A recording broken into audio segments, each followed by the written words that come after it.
Remember when mowers were simple, solidly built, and just worked? Does this John Deere 14PZ from 1997 check all those boxes?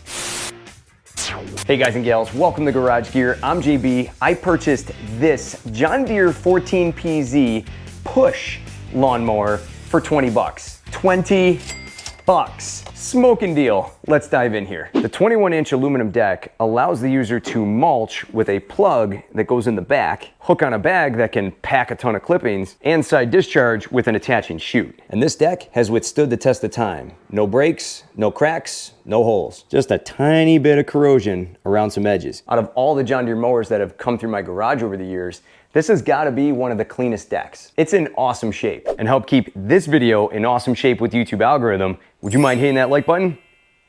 Thank you. Sneaking around to the back of the deck, we have a silver plastic cover to access your non-existent transmission and belt. This deck was mass produced and used on many models and some with a self-propelled system. Now, to the rear of the deck, we see some corrosion and some wear here. This is mainly from grass getting trapped. And if we see here this perfect square, this is actually from the side discharge. The original owner mainly kept the side discharge chute on the back. That's why we see the corrosion mainly in that space. Overall, not bad, but this does have a tendency to corrode over time back here. Sitting right on top is one of the best Briggs & Stratton engines ever built, the 5 horsepower Quantum engine.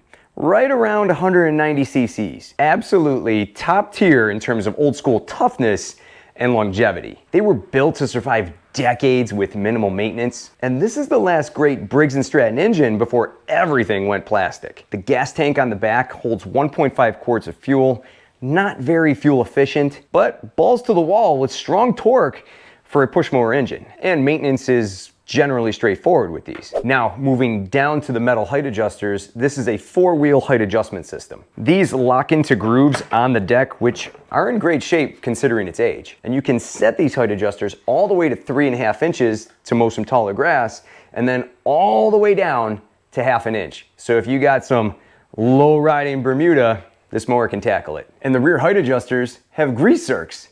What push mower today has grease zerks on the height adjusters? They just don't exist. The rubber drag flap on the back is in great shape too, which is pretty cool. And the plastic wheels on this mower have a rubber tread.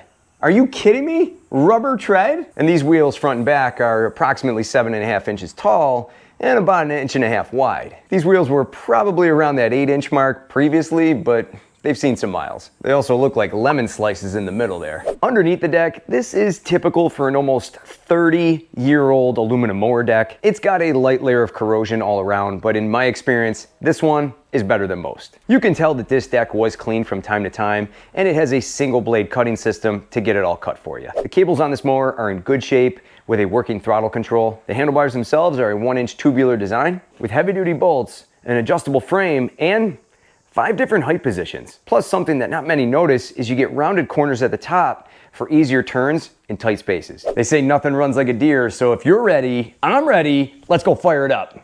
Prime it 3 times. That's 1, 2, 3. All right, bail down, let's give it a pull. Oh yeah. She likes to puff out just a little bit of white smoke. She's old enough to smoke. That could be from some piston rings being worn out, maybe a cylinder, maybe a blown head gasket. But hey, she runs. Let's go mow.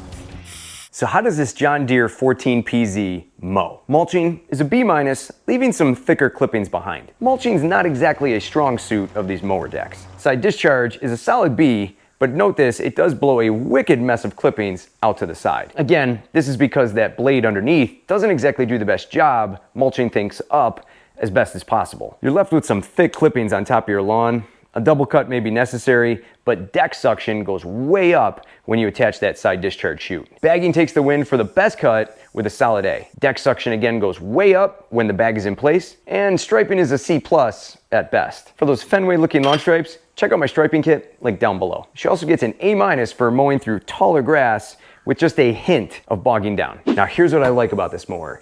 This has to be one of the most durable push mowers I've ever had the pleasure of pushing across my lawn. It feels bigger and beefier than it actually is, and the ride is super smooth with these rubber wheels. There's no plastic rattle like you find on some cheaper mowers today, and it's also nimble enough to maneuver around your yard without a fight. It's not hard to push, and it drives straight as an arrow, even though it's a little heavier. I cannot name a push mower without a drive system with an aluminum deck today. These just last and last and last. Now here's what grinds my gears with these 14PZs. First off, the wheels. They have a tendency to wobble. That dances more than a stripper on rent day. The plastic hubs inside these wheels just get weak over time. And finding exact replacements isn't easy for these. The handlebar bolts here at the deck have a tendency to round out over time from all the constant torquing and twisting of the handlebars. And that creates a really wobbly ride as you go across your lawn.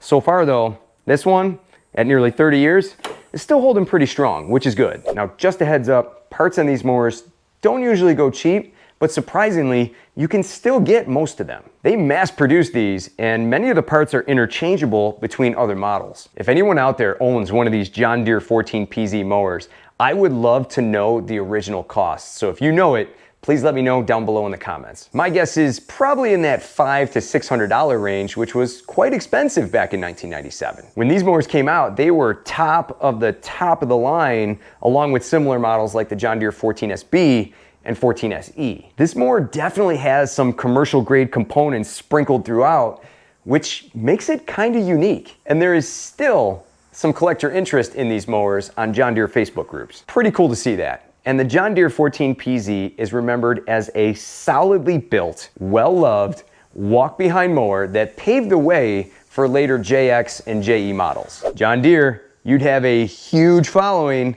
if you started building mowers like this again. Just saying. And to see what this mower's big brother and big sister look like, the John Deere JX75 and 14SB, I'll have those videos linked down below in the description. If you want to be part of the tribe, subscribe, and for more cool garage gear content, click or tap the screen right here. Thanks so much for watching, and I'll see you in the garage.